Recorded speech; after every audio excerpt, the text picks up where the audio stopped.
नमस्कार दोस्तों, stock market studies में फिर से एक बार आपको बहुत-बहुत स्वागत है। तो आज मैं फिर से आपके सामने कुछ इम्पोर्टेंट कंपनी का अपडेट शेयर करने वाला हूँ। तो इस वीडियो को पूरा देखिएगा क्योंकि इस वीडियो के अंदर इतने सारे कंपनीज के बारे में चर्चा करूँ। बहुत सारे कंपनीज के टेक्निकली चार्ट पैटर्न्स के बारे में भी आपके साथ शेयर करूँगा। जिस टेक्निकली चार्ट पैटर्न को यूज़ करके मैं खुद as a short term tradings और स्विंग ट्रेडिंग्स लेता हूँ। तो आपको वो चीज़ भी सीखना है, तो इस चैनल के ऊपर बने रहिएगा। तो चलो देख लेते हैं कौन-सा कंपनी है। फर्स्ट जो कंपनी है उसका नाम है वरुण बेवरेजेस लिमिटेड। देखिए फाइनली इस कंपनी के ऊपर ब्रेकआउट हो चुके हैं। ब्रेकआउट कहाँ पे हुआ? ध्यान दीजिएगा, मैंने आपको ये बताया था कि एक रेंज यहाँ पे कंपनी क्रिएट कर रहा है। इस रेंज को जब भी ब्रेकआउट करे तो एक बड़ा मोमेंटम देखने को मिल सकता है। तो देखिए यहाँ पे जो रेंज बना, इस तरीके से जब भी कोई रेंज बनता है तो आपको एक चीज को याद रखना है कि यूएस के एक बड़े डांसर जिसका नाम निकोलास, उन्होंने इस पैटर्न्स को यूज करके करोड़ों पैसे छापे थे। वो प्रोफेशनली एक डांसर था और डांसर को छोड़कर वो स्टॉक मार्केट में आए और उनके बाद उन्होंने सिर्फ एक स्ट्रेटेजी को फॉलो की है, वो है इस तरीके से एक ही रेंज के अंदर काम करना। जब उनका कहना है कि जब भी कोई स्टॉक एक ही रेंज के ऊपर काम करे और वो टोटली अपटेन है, मतलब पहले अपटेन है, उसके बाद एक रेंज के ऊपर होल्ड किया और उसके बाद ब्रेकआउट किया। तो ब्रेकआउट करने के बाद दो तरीके से सिनेरियो बनता है। पहले थोड़ा सा ऊपर गया, रीटेस्ट किया, उसके बाद अगर ऊपर जाना स्टार्ट करे तो एक बड़ा धमाका देखने को मिलेगा। तो मैं इसके ऊपर कोई भी यहाँ पे अभी तक एंट्री नहीं लिया क्योंकि जो ब्रेकआउट हुआ है वो ब्रेकआउट करने ने यहाँ पे उतना ज़्यादा वॉल्यूम नहीं किया। अभी वॉल्यूम देखेंगे तो वॉल्यूम यहाँ पे जो वॉल्यूम का जो ईएमए है, मतलब जो मूविंग एवरेज है, उसके नीचे वॉल्यूम क्रिएट हुआ है। इसका मतलब उतना हाई वॉल्यूम नहीं है। तो इस हाई वॉल्यूम ना होने के कारण यहाँ पे क्या हुआ, इस स्टॉक के ऊपर एक थोड़ा थोड़ा करके प्रेशराइज देखने को मिला। जो कैंडल पैटर्न्स क्रिएट हुआ वो कुछ इस तरीके से शूटिंग स्टार जैसे कैंडल पैटर्न्स क्रिएट हो रहा है। तो यहाँ पे इस लेवल को ब्रेकआउट किया। अभी मैं इंतजार करूंगा जब भी इस लेवल को टच करेंगे, यहाँ पे रेजिस्टेंस को टच करेंगे, रेजिस्टेंस बन गया इस कंपनी का भी सपोर्ट। तो सपोर्ट को टच करने के बाद फिर से अगर अपटेन जर्नी स्टार्ट हुआ तो यहाँ पे कोई ग्रीन कैंडल बने तो उस कैंडल के ऊपर मैं एंट्री लूंगा और मेरा टारगेट जितना यहाँ पे स्टॉप लॉस है उसका दुगना रहेगा। तो जब एंटी बनेगा तो मैं आपके साथ शेयर करूंगा। और अभी फिलहाल के लिए जो चीज मैं आपको दिखाने वाला हूँ, मुझे बहुत बार क्वेश्चन एंड कमेंट्स किया गया कि सर कंपनी तो इस बार बेकार रिजल्ट किया, दिसंबर का रिजल्ट पिछले बार का था जितना उससे ज्यादा हुआ, मगर क्वार्टर बेसिस में कंपनी का रिजल्ट बहुत खराब हुआ। और कंपनी के ऊपर एक्सपेंस भी देखिए 82 करोड़ के, सॉरी प्रॉफिट 82 करोड़ था, इस बार 144 करोड़ बना। तो ये तो ठीक ठाक है, मगर पिछले क्वार्टर के तुलना से कंपनी का प्रॉफिट बहुत कम हो गया। तो ऐसा क्यों हुआ कि कंपनी के ऊपर इतना ज्यादा प्रॉफिट कम हो गया? देखिए मैं पहले भी बोल चुका हूँ कि वरुण बेवरेजेस का जो मेनली प्रोडक्ट है, चलो मैं एक बार प्रोडक्ट भी आपको दिखा देता हूँ और भी आपको क्लियर हो जाएगा। कंपनी के प्रोडक्ट के बारे में चर्चा करूँ, देखिए कंपनी का जो प्रोडक्ट है वो है कार्बोहाइड्रेट सॉफ्ट ड्रिंक्स। तो कार्बोहाइड्रेट सॉफ्ट ड्रिंक्स में कौन सा प्रोडक्ट है, जैसे पेप्सी है, माउंटेन ड्यू है, सेवन अप है, तो मिरिंडा है, उसके साथ साथ और भी बहुत सारे कोल्ड ड्रिंक्स है। तो पेप्सी ब्लैक है। तो इस तरीके से बहुत सारे प्रोडक्ट है जो कार्बोहाइड्रेट ड्रिंक्स कंपनी बेचते हैं, उनमें से 68% कंपनी का रेवेन्यूज बनता है। तो सोचिए, जो प्रोडक्ट सर्दी के मौसम में ज्यादा बेचा नहीं जाता, तो क्या उस टाइम कंपनी का प्रॉफिट होगा? बिल्कुल नहीं। तो दिसंबर का क्वार्टर में सर्दी का मौसम था, उस टाइम कोल्ड ड्रिंक्स का सेलिंग बहुत कम हो जाते हैं। तो उस टाइम इसीलिए कंपनी का सेल्स कम हो गया और प्रॉफिट भी कम हो गया। तो कहने का मतलब है कि जो लोग सोच रहे हैं कि कंपनी का सेल्स बहुत कम हो गया, कंपनी बहुत प्रेशराइज में आ जाएगा, ऐसे बिल्कुल नहीं। कंपनी का सेल्स ठीक ठाक ही हुआ है।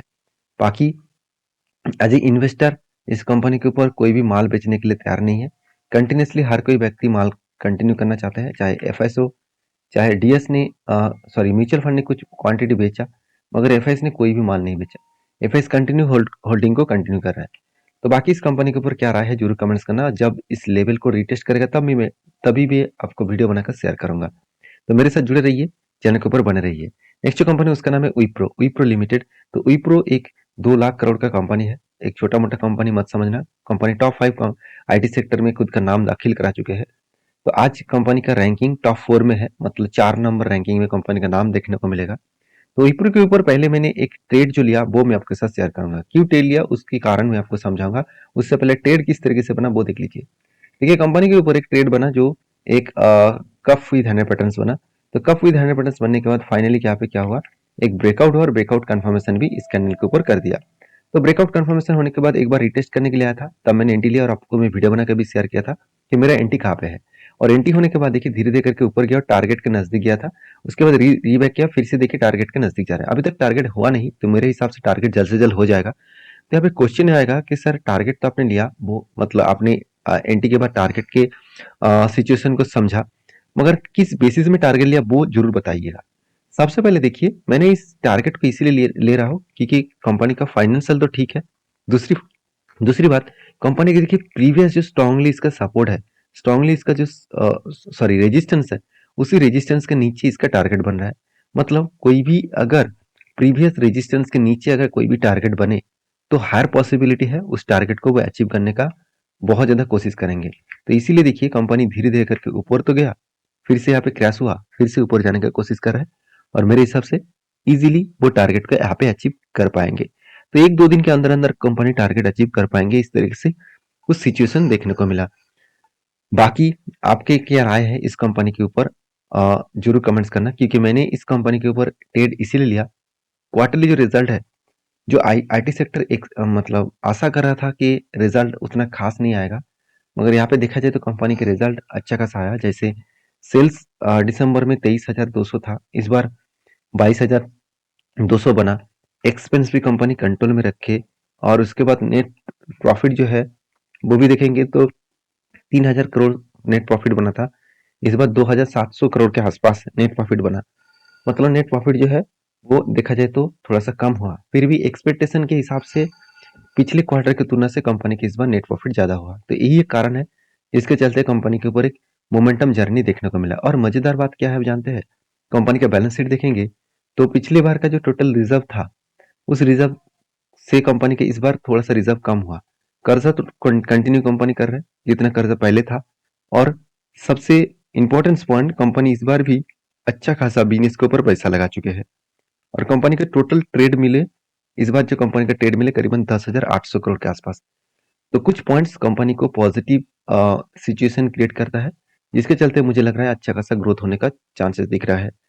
साथ ही साथ अगर मैं इन्वेस्टर के बारे में बात करूं, देखिए एफआईएस जो माल बेच रहा था, सॉरी डीएस जो माल बेच रहा था, वो फिर से बाय करना स्टार्ट कर दिए। और म्यूचुअल फंड के पास अच्छा खासा होल्डिंग है, उसके साथ साथ डी मतलब एफआईएस के पास पास भी अच्छा खासा होल्डिंग है और प्रोमोटर के पास भी अच्छा खासा होल्डिंग्स है। मतलब सारे व्यक्ति इस कंपनी के ऊपर निवेश करना चाहते हैं। तो आपके क्या ओपिनियन है जरूर मुझे कमेंट्स करके बताना। नेक्स्ट जो कंपनी उसका नाम है एस्ट्रल लिमिटेड। देखिए एस्ट्रल के ऊपर सबसे पहले मैं टेक्निकली चार्ट पैटर्न के बारे में चर्चा करूंगा। तो एस्ट्रल देखिए बहुत दिनों तक एक ही रेंज के ऊपर फंसे हुए हैं, जो रेंज निकल कर आ रहा है कुछ इसी तरीके से। देखिए एक बार ऊपर गया, नीचे आए, फिर से ऊपर, फिर से नीचे, मतलब एक स्ट्रांगली यहाँ पे एक रेंज क्रिएट हुआ। अभी देखिए इस रेंज को दो तरीके से सिनेरियो बन सकते हैं। पहली, यहाँ पे नीचे साइड में जिसका सपोर्ट है इसको ब्रेक डाउन करे तो बड़ा फॉल देखने को मिल सकता है। अगर आप साइड में गए और इस लेवल को, यहाँ पे जो स्ट्रांगली रेजिस्टेंस बन रहा है, इस दो तरीके से रेजिस्टेंस को अगर ब्रेकआउट करे तो एक बड़ा सा मोमेंटम जर्नी देखने को मिल सकता है। एक चीजों की याद रखना, जब मार्केट बुल रन में हो, ध्यान देना इस चीजों को, मार्केट जब बुल रन में हो और उसके बाद अगर कोई जगह पे कंपनी रेंज क्रिएट कर रहा है, तो हायर पॉसिबिलिटी है जब ब्रेकआउट करेगा तो बड़ा धमाका होने का चांसेस रहेगा। अभी देखिए सिर्फ चार्ट पैटर्न देखकर आपको ट्रेड नहीं लेना है, आपको काम करना है। तो पहले कंपनी का फाइनेंशियल डिटेल्स भी देख लीजिए।